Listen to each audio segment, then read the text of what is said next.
Madam, आज के इस प्रोग्राम के बारे में कुछ जानकारी दीजिए। जी, आज नालासोपारा में विभाग और अलग अलग विभाग से यहाँ पर साथी कार्यकर्ता आए हैं। स्वराज्य रक्षक संघ जो एक संस्था है जो छत्रपति शिवाजी महाराज, छत्रपति संभाजी महाराज, इन सारे विचारों को लेकर जो पूरे मुंबई महाराष्ट्र में काम करते हैं, इन विचारों को लोगों तक पहुंचाने का, उसको लेकर आज यहाँ पर छत्रपति संभाजी राजे की स्मृति दिन के अवसर पर यहाँ पर आज एक प्रबोधन का कार्यक्रम रखा गया था, जिसमें जिस तरह से छत्रपति शिवाजी महाराज जी ने एक स्वराज्य की नींव रखी और फिर छत्रपति संभाजी महाराज जी ने उस नींव को आगे लेते हुए सुराज्य की स्थापना की और जो पायलट प्रोजेक्ट की तरह एक पूरी तरह से उन्होंने पूरे महाराष्ट्र को, जिसे हम लोक कहते हैं कि लोक राजा उनको कहा जाता था, कि लोगों का सहभाग से एक राज्य की स्थापना कैसे हो सकती है, इस तरह से अभ्यासु राजा रहे हैं वो हमारे। उन विचारों को उजागर करने के लिए यहाँ पर इस तरह का कार्यक्रम रखाया गया था, जिसमें संविधान का 74वां सुधार,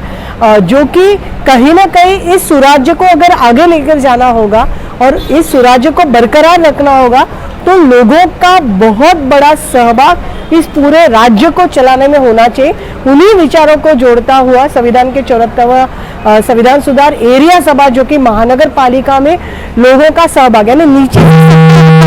जाए, भी प्रबोधन के माध्यम से आज के इस रक्षक कार्यक्रम में रखा गया था, जहां पर इसके अध्यक्ष जो विनायक करडे जी हैं या इसके जो साथी है रजत मोरे, राजेंद्र घाणेकर सर वगैरह, इन सारे लोगों ने, कमर बेग है, वृषिता खरडे है, और इन सारे लोगों ने इसका आयोजन किया था और अलग अलग सामाजिक राजकीय क्षेत्र के लोग इसमें जुड़े थे। इस विचार को लेकर हमें पूरे मुंबई और देश भर में, महाराष्ट्र में काम करना है, लोगों के बीच जाना है और लोगों को लोक सहभाग करते हुए इस राज्य को, एक राष्ट्र का निर्माण कैसे हो सकता है, उसमें इस बात को रखने के लिए बुलाया गया था। खासकर यहाँ पर छत्रपति संभाजी राजे का जो इतिहास है वो रखने वाले हमारे उदय संके जी सर यहाँ पर उपस्थित थे, जिन्होंने उस काल को याद करके बताया कि एक ऐसा राजा होना नहीं, यानी हम छत्रपति शिवाजी महाराज को मानते हैं लेकिन उससे भी बेहतर उनके जो पुत्र थे छत्रपति संभाजी राजे का जो इतिहास है वो गलत तरीके से रखा जाता है और उनको काफी सारे गलत चीजें रखा। मुझे याद है कि हम वो साथी है जिन्होंने पहली बार महाराष्ट्र में छत्रपति संभाजी महाराज व्यसन मुक्ति साहित्य सम्मेलन रखा था,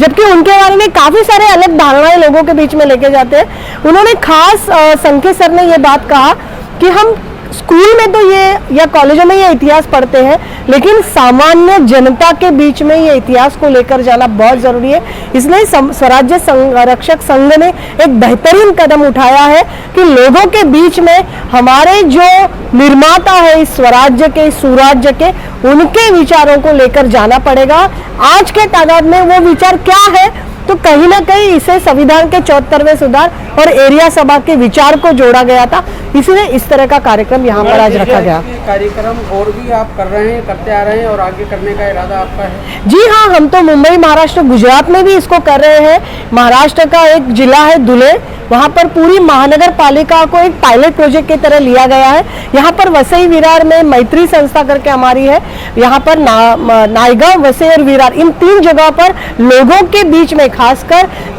जमीन से जुड़े हुए कार्यकर्ता जो है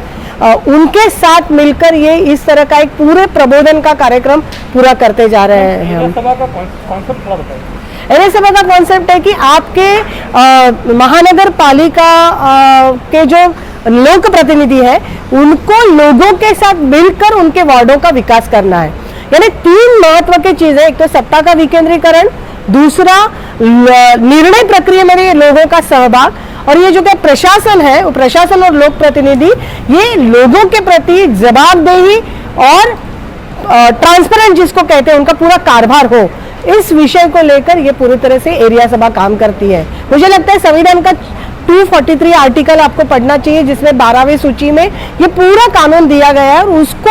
हम जन जागृति के माध्यम से लोग जागरूक नागरिक समाज में कैसे पैदा हो और लोग राजा की भूमिका में कैसे आए, जो कि उनको 1950 को राष्ट्र निर्माता डॉक्टर बाबा साहब अम्बेडकर ने बनाया था, इस विचार को लेकर लोगों के बीच में जा रहे हैं। जनता का क्या प्रतिसाद आपको मिल रहा है? बहुत बढ़िया। लोगों पहले तो लोग कहते कि उनको, जब हम कहते हैं कि क्षेत्र सभा, एरिया सभा, नगर राज बिल, ये शब्द आपने पढ़ा होगा, इस बिल को नगर राज बिल कहते हैं।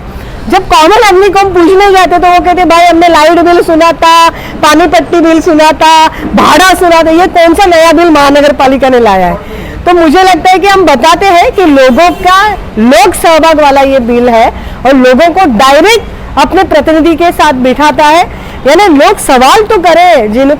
प्रतिनिधियों को, सेवकों को हमने भेजा गया है। मुझे लगता है जब तक ये बदलाव नहीं है तब तक हमारे गटर मीटर वाटर जो हमारी सिंपल सी मूलभूत सुविधाएं हैं वो पूरी नहीं होगी। मुझे लगता है कि हमें मिलकर इसको लेकर जाना चाहिए। अगर इस देश में प्रजासत्ताक लाना है तो लोक प्रतिनिधि, प्रशासन, इन्होंने मिलकर एक साझेदारी बनानी होगी और इसको लेकर आगे जाना होगा। कोई उदाहरण है? बहुत बड़ा यह उदाहरण है। आप वडाला और एंटोफिल में आए हैं, वहां के लोगों के सहभाग से 300 करोड़ का आज पब्लिक हॉस्पिटल पारित हुआ है, जबकि वो डीपी प्लान में, डेवलपमेंट प्लान में था, लोगों को पता नहीं था। और अगर ये कुछ साल बाद हम नहीं जाते तो शायद उन जगह पर बहुत कुछ हो जाता, लेकिन आज लोगों ने अभ्यास किया, लोगों ने जाना और लोक प्रतिनिधियों को लेकर वो सारी चीजें की।